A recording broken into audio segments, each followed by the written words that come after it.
కలియుగ ప్రత్యక్ష దైవం శ్రీ వెంకటేశ్వర స్వామివారిని ఏపీ ఎక్సైజ్ శాఖ మంత్రి కొల్లు రవీంద్ర దర్శించుకున్నారు. బుధవారం ఉదయం వీఐపీ విరామ సమయంలో కుటుంబ సభ్యులతో కలిసి స్వామివారి సేవలో పాల్గొని మొక్కులు చెల్లించుకున్నారు. దర్శనానంతరం రంగనాయకుల మండపంలో వేద పండితులు వేదాశ్రవచనం అందించగా ఆలయ అధికారులు శ్రీవారి తీర్థ ప్రసాదాలు అందజేశారు. ఆలయం వెలుపల మంత్రి కొల్లు రవీంద్ర మీడియాతో మాట్లాడుతూ శ్రీవారిని దర్శించుకోవడం చాలా సంతోషంగా ఉందని అన్నారు. శ్రీవారి చల్లని చూపు రాష్ట్ర ప్రజలపై ఉండాలని కోరుకున్నట్లు తెలిపారు. రాష్ట్ర ప్రభుత్వానికి స్వామివారి ఆశీస్సులు ఉండాలని ఆకాంక్షించారు. ఒంటిమిట్టలో టీటీడీ ఆధ్వర్యంలో శ్రీరాములవారి కళ్యాణం వైభవంగా సాగనుందని అన్నారు. 2014-19 మధ్య కాలంలో ఒంటిమిట్ట కోదండరాముడి ఆలయంను సీఎం చంద్రబాబు అభివృద్ధి చేసినట్లు వెల్లడించారు.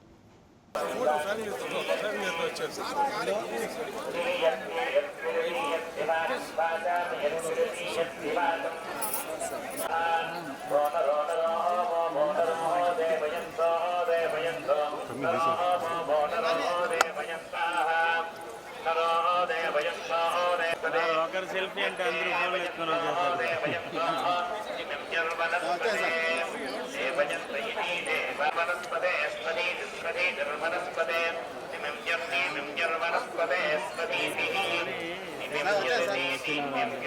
మీరు వచ్చేయండి సార్.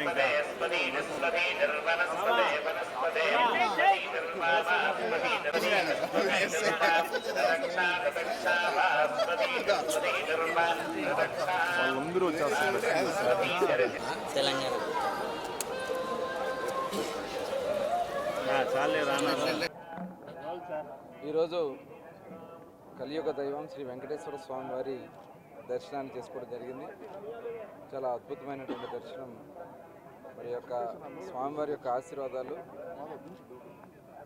అందరికీ ఉండాలని, ముఖ్యంగా ఈ రాష్ట్రం కోసం అహర్నిశలో కష్టపడుతున్నటువంటి చంద్రబాబు నాయుడు గారు, లోకేష్ గారు, పవన్ కళ్యాణ్ గారు, అలాగే యావత్ ప్రభుత్వానికి ఆ దేవుని వారి ఆ వెంకటేశ్వర స్వామి వారి ఆశీస్సులు కావాలని చెప్పి మనస్ఫూర్తిగా కోరుకుంటూ, మరి ఈరోజు తిరుమల తిరుపతి దేవస్థానం ఆధ్వర్యంలో కూడా మరి శ్రీరామనవమి కార్యక్రమాల్లో భాగంగా ఒంటిమిట్టలో కూడా స్వామివారి కళ్యాణ మహోత్సవాన్ని అత్యంత రంగరంగ వైభవంగా, ఎందుకంటే రాష్ట్ర విభజన జరిగిన తర్వాత భద్రాద్రి రామాలయం తెలంగాణకి వెళ్ళిన తర్వాత ఆంధ్ర రాష్ట్రానికి ఆనాడు ముఖ్యమంత్రిగా చంద్రబాబు నాయుడు గారు 2014-19లో ఒంటిమిట్ట రామాలయాన్ని మరి అభివృద్ధి చేయడం జరిగింది.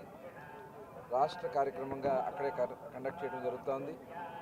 కానీ గత 5 సంవత్సరాలు చాలా నామమాత్రంగా పట్టించుకునే విధంగా జరిగినటువంటి పరిస్థితి ఉంది. తిరిగి మళ్ళీ ఈరోజు అత్యంత వైభవంగా స్వామివారి కళ్యాణ మహోత్సవాన్ని మరి నిర్వహించడం అనేది చాలా శుభదినం. మరి దానికి ప్రభుత్వాన్ని, అలాగే కార్యక్రమం నడిపిస్తున్న టీటీడీ, అలాగే అందరికీ కూడా ప్రత్యేకంగా ధన్యవాదాలు తెలియజేస్తూ, మరి స్వామివారి ఆశీర్వాదాలు అందరికీ ఉండాలని చెప్పి మనస్ఫూర్తిగా కోరుకుంటాము.